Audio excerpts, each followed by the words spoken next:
Bonjour et bienvenue dans cette vidéo. Je suis Aude Pion, infirmière de coordination et chargée de mission ETP sur la filière G2M. Bonjour, je suis Laurent François, diététicien et chargé de mission ETP sur la filière. Nous avons le plaisir de vous présenter le premier kit ETP à thématique transversale qui est consacré à la pratique du prélèvement de sang sur un papier buvard.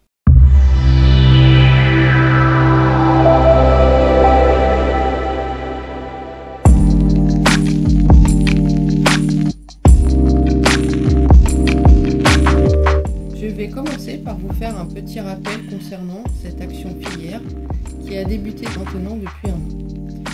Nous avons souhaité aider les équipes soignantes à informer et former les patients en mettant en place des ateliers d'ETP abordant des thématiques transversales, rapides à mettre en œuvre. Ces kits ETP comportent le déroulé de l'atelier et quelques outils pédagogiques. Et ces ateliers pourront être dispensés en présentiel ou en distanciel avec les patients, avec les parents. La dispensation en distanciel sera réalisée principalement par nous, c'est-à-dire les chargés de mission ETP de la filière. Alors Aude, à qui s'adresse ce kit consacré au prélèvement? Ce kit s'adresse à toute personne amenée à faire régulièrement un prélèvement de sang sur un papier buvard pour le suivi de l'équilibre de leur maladie. Il est destiné principalement aux personnes avec une phénylcétonurie ou une leucinose. Et il y a aussi les personnes avec une tyrosinémie pour lesquelles un suivi de ce type a tendance à se mettre en place actuellement.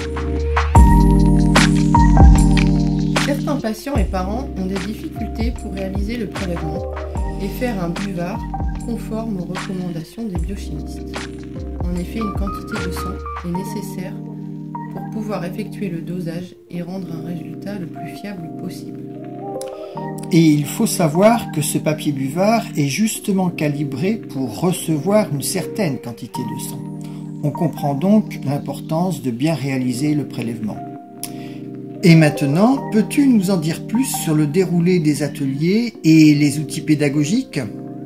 Bien sûr Laurent, nous avons créé 2 ateliers, un adapté pour les parents et un autre pour les patients. Le déroulé de chaque atelier est décrit dans un guide d'animation comprenant le conducteur de séance et le mode d'emploi des outils. Et ces conducteurs sont bien sûr une proposition. Chaque équipe peut les façonner selon ses besoins et ses pratiques. Alors Aude, peux-tu décrire en quelques mots le déroulé de ces 2 ateliers?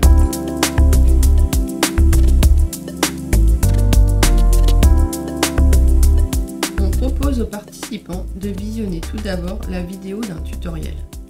Cette vidéo est accessible via le site de la filière. Et il est aussi possible de regarder ce tutoriel sur son smartphone en flashant le QR code qui est présent sur des affiches. Oui, et une fois la vidéo visionnée, ces affiches permettent de discuter sur les différentes étapes du prélèvement. Et c'est l'occasion pour les parents ou les patients de poser des questions sur les points qu'ils n'ont pas bien compris. Et en plus, cette animation permet à l'animateur de souligner l'importance des modalités du prélèvement, comme l'horaire et sa conformité. Et ensuite, on passe à la pratique du geste.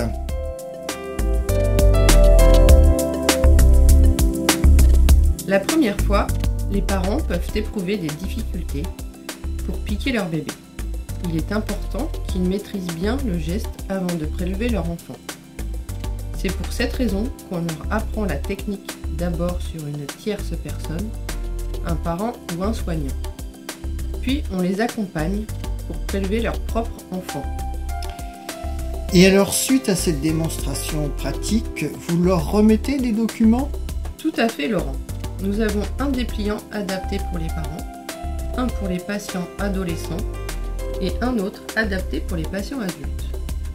Ils comportent tous le QR code pour que les parents et patients puissent revoir le tutoriel sur leur smartphone à leur domicile.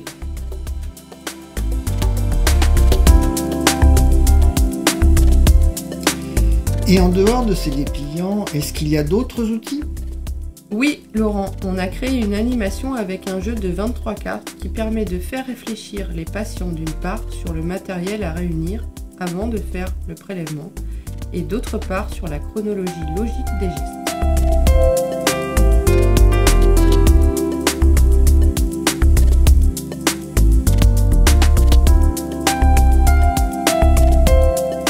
Ces cartes peuvent être utilisées pour renforcer l'apprentissage des étapes du prélèvement ou bien pour évaluer les acquisitions des participants. Peux-tu maintenant nous préciser comment a été diffusé ce kit ETP? Tout le matériel pédagogique est réuni dans une mallette. Nous avons eu 23 demandes, donc 23 mallettes à préparer.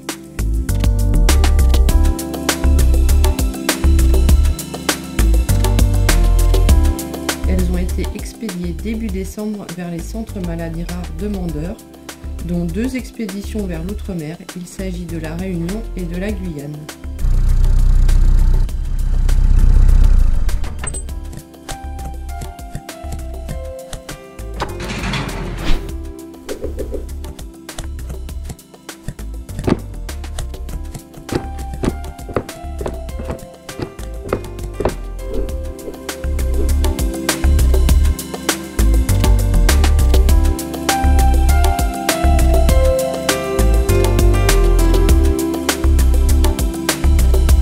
Les équipes demandeuses sont des équipes pédiatriques, mais aussi des équipes adultes.